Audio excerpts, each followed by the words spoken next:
อ่ะมื้อนี้ก็เปลี่ยนภาพบรรยากาศเนาะพี่น้องเพราะว่ามื้อนี้ก็ถือว่ามีหนึ่งเนาะแต่ว่ามาอัปเดตสายน้ำเชียงลงเฮาเนาะออกจากภูเขียวนครพี่น้องอันนี้มันเป็นห้วยเชียงลงเนาะแต่ว่าตกใส่น้ำโดนสายน้องเท่าล่ะพี่น้องได้น้ำนะเพราะว่าเพิ่นก็ลงมาล้างรถอยู่นี่เนาะนี่เด้น้ำนี่ก็ขึ้นหลายน้ำของขึ้นแห้งเพิ่นว่าโอ้บ่แปลงบ่ไปอัปเดตน้ำของให้เบิ่งแน่ล่ะบ่ได้ออกไปเด้อพี่น้องเด้อเพราะว่ามื้อนี้ก็หาออกมาจากเฮือนเนาะเพราะว่ามื้อนี้ก็เป็นมื้อหนึ่งที่ว่ามาอัปเดตสายน้ำเชียงลงให้พี่ให้น้องเบิ่งพี่น้องเนาะเพราะว่าภาพบรรยากาศเก่าๆพี่น้องเนาะแต่ว่าถ่ายไปถ่ายมานี่แหละพี่น้องเพราะว่าเฮาก็บ่ได้ไปทางใดพี่น้องบ่ได้ไปทางมาทางใดอันนี้สายทางออกมาจากตัวเมืองท่าแขกนี่เด้ทางเส้นนี้เพิ่นก็เฮ็ดแล้วบ่ทันนาน2016เนาะ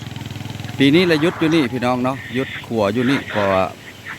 ปีหน้าเพิ่นอาจสิดำเนินต่อเพราะปีนี้เพิ่นก็ปลูกยางมะลิมาฮอดนี่แหละพี่น้องเอ้ยนี่ตลาดน้อยตัวนี้แหละบ้านกระบูดเชียงเวทเนาะบ้านไอ้กกพี่น้องเอ้ยสิว่าเราส้นซาดส้นเผาเราเทิงพี่น้องเนาะเพราะว่าภูเขียวนครนี่ตกแรงเบาแปลงจะได้ขึ้นอัปเดตในเบื้องเส้นทางมันซ้ำใดเนาะหรือว่าในใดโครงการเฮายุดไปชะงักนานเนาะโครงการ95 ปีเพราะว่าเพิ่นเว้าสิมีทุกเมนูทุกสถานการณ์เนาะห้องหมอห้องเฮียน2037เนาะเพิ่นว่าสิได้เปิดกีฬาซีเกมอยู่แข่งแคมอนพี่น้องเนาะแต่ว่าจักซีแม่นหรือบ่แม่นเนาะแต่ว่าตามเพิ่นเว้าเนาะอันนี้ก็ได้อันนี้น้องๆผลิตน้ำอันนี้ก็ทางลงเลยเด้พี่น้องน้ำไหลแห้งพี่น้องเนาะอันนี้ก็คือตลาดพี่น้องเพราะว่าตลาดน้ำเนาะตัวนี้ก็คนสมือนี่ก็เริ่มหลายเลยได้มื้อนี้เรามาหาไอเตี้ยอายุ39 ปีบ่ได้เอาเมียจักเถื่อเนาะอยู่หน้าขัวบ้านกระบูดเฮานี่แหละพี่น้องแต่ว่าหน้าตาเพิ่นจะได้ FC สร้างมาหลายเถื่อแล้วก็สิเห็นมื้อนี้ละท่านผู้ชมเนาะถามเบิ่งตัวจริงเพิ่นเป็นในใดที่ไปที่มาเพิ่นไอเตี้ยเพิ่นเนาะแต่ว่าอายุแก่ได้ท่านผู้ชมนี่มาพบกับเพิ่นได้เลยเนาะสบายดีไอเตี้ยบ่ได้ไปไสบ่มื้อนี้บ่ได้ไปใส่เป็นจะได้ว่าคือว่าบ่ทันมีครอบครัวบ่ย่างคือว่าอะไรเนาะขึ้นบ่มีไปเอาขึ้นอยากได้อยู่บ่ขึ้นอยากได้อยู่แต่ว่าเตี้ยเนาะล้มอยู่บ่ผู้สาวล้มอยู่บ่ไปอยู่ไปน้ำหมู่น้ำคู่นั่นแหละแต่ว่าบ่เคยล้มแต่ว่าไปลิ้นน้ำหมู่ซื่อหักขึ้นมักอยู่เนาะขึ้นมักหั่นแหละลงสูงบ่สูงหลายบ่ได้เป็นตะเกิดบ่แม่นเศร้าเป็นตะเกิดแม่นเศร้าได้ท่านผู้ชมไว้นี่เพิ่นเตี้ยเศร้าเป็นตะเกิดแล้วอายุจักปีแล้วอายุ30 34 36 5นี่แหละประมาณนั้นเนาะแค่แ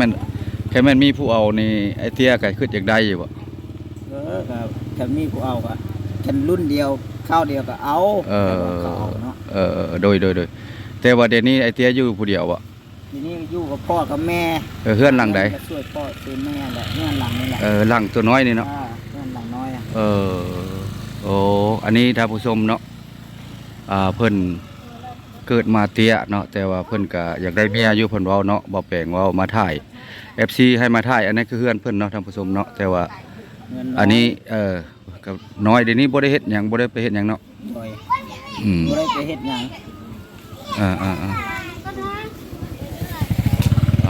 ไปอันย่างไปบ่ขึ้นก็ได้ย่างไปเบิ่งเฮือนให้ไอเตี้ยพาย่างไปไปเบิ่งเฮือนไอเตี้ยวันนี้ย่างไป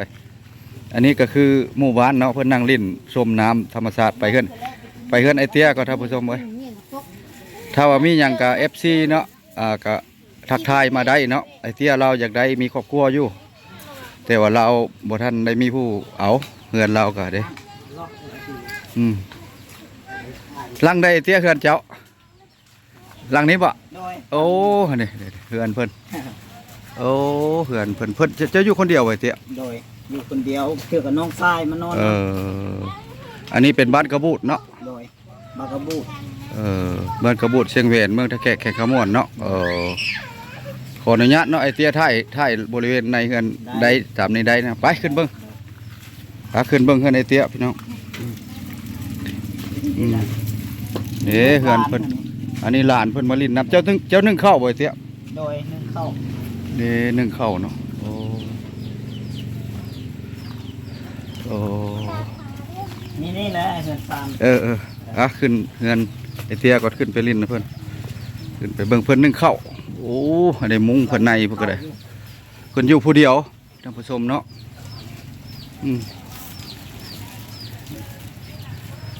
เด้นึ่งหลายได้บ่ ลายแล้ว โอ้เพื่อ เพื่อลูกคือหลาน ตอนเช้าก็นึ่งผู้เดียวแต่บ่มีไผไม่เฮ็ดกินไปหาอยู่หากินได้ไดซะ หากินเอง เออหากินเอง หาน้ำไม้น้ำหมอกน้ำไม้อะไรขาย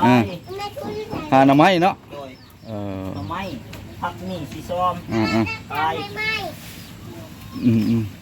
มาดังไฟแล้วมานั่งพี่มานั่งลมไอเตี้ยจากบาทก่อนบอกเชื่อสิมีผู้อยากเห็ดครอบเห็ดครัวเนาะเพื่อก็อยากมีครอบมีครัวอันนี้ละมาเฮือนไอเตี้ยเนาะเพิ่นนึ่งข้าวเพิ่นอยู่คนเดียวไปหาน้ำมุกน้ำไม้กินแล้วเพิ่นว่า ก็ไปหายพวก ได้ นะ ลายขาย ไม่ไปหายพวก หลายๆก็ขายพอได้กินแต่ว่าเพิ่นก็จะมีครอบครัวอยู่ครับเที่ยงหั้นแหล้วก็สิบ่มีผู้เอาเพิ่นว่าอายุ37ปี38นี่แหละ เดี๋ยวมาแล้ว บริเวณเฮือนเพิ่น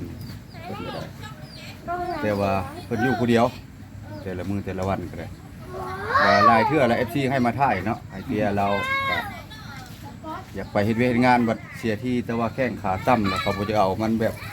อายุแค่อายุแต่ว่ามันเตี้ยมันอย่างนั้นแบบ เฮ็ดนักน้ำเขาบ่ได้ เฮ็ดหนักเฮ็ดหยังบ่ได้เด้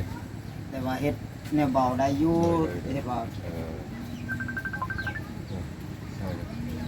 ไปหาน้ำไม้หา เออ สั่งอะไรหาผักหามี เดี๋ยว FC โทรมาเลยห้ามหยังหั่นหน่อไม้บ่ หน่อไม้ดำเป่าเพิ่นเอาหน่อไม้มา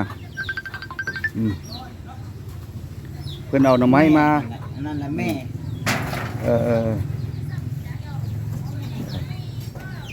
เอาหน่อไม้มาเนาะเอาหน่อไม้มาตะหน้าบ่ เบา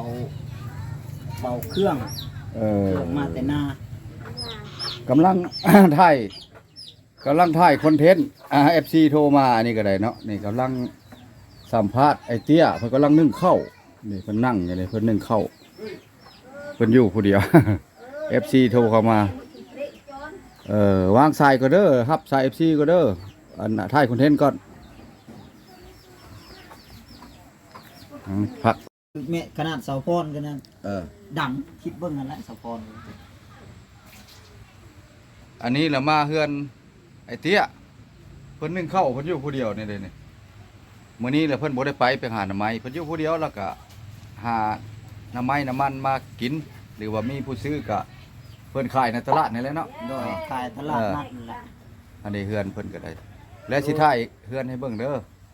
ไอเตี้ยบ้านกระบุเฮานี่แหละอันนี้คือไอเตี้ยเนาะ FC สั่งมาแล้วให้ถ่ายเดี๋ยวนี้เพิ่นนึ่งข้าวนึ่งหลายเติบได้เพราะว่าเพื่อลูกเพื่อหลานเนี่ยเพิ่นเอาอันนี้เฮือนเพิ่นอยู่ผู้เดียวครับไปเบิ่งนู้นดังไฟนู้นจังได๋มันอันนั้นได้มันไฟมอดเด้ไฟมอดพวกนั้นน่ะเพิ่นอันนั้นเพิ่นนั่งลิ้นบนตลาดนั้นเธอมีผู้ซื้อเพิ่นก็รัดซื้อรัดขายว่าซะจ้ะนั่นหลังจากออกมาจากเฮือนไอเตี้ยแล้วก็ถ่ายบริเวณนี้ให้เบิ่งท่านผู้ชมเนาะหมู่บ้านนี่ก็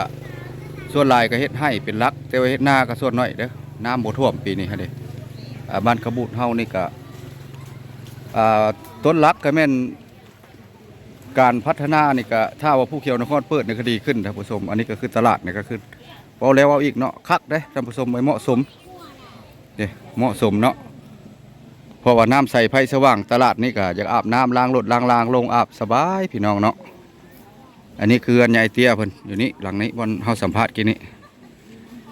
คลิปวิดีโอนี้ก็สิบ่มีหยังหลายท่านผู้ชมเพราะว่ามามื้อนี้ก็จุดประสงค์ก็มาอัปเดตเฮือนเพิ่นนี่แหละเฮือนในเตี้ยนี่แหละเนาะนี่ตลาดเฮาก็ได้แนวกินก็เริ่มมาแล้วหลายเข้าแล้วได้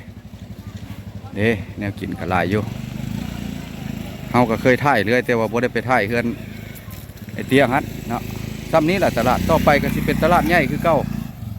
เพราะว่ามันเป็นเครื่องสดได้มาเฮาก็ขายรถกินของสดว่าซั่นเนาะ เด้อของ เออ ของแสบของนัวเด้อไม่ ท่านผู้ชมคลิปนี้ก็สิได้เมื่อได้กลับบ้าน กลับบ้านก่อนท่านผู้ชมเด้อคลิปหน้าคลิปในจึงพบพอกันใหม่ ร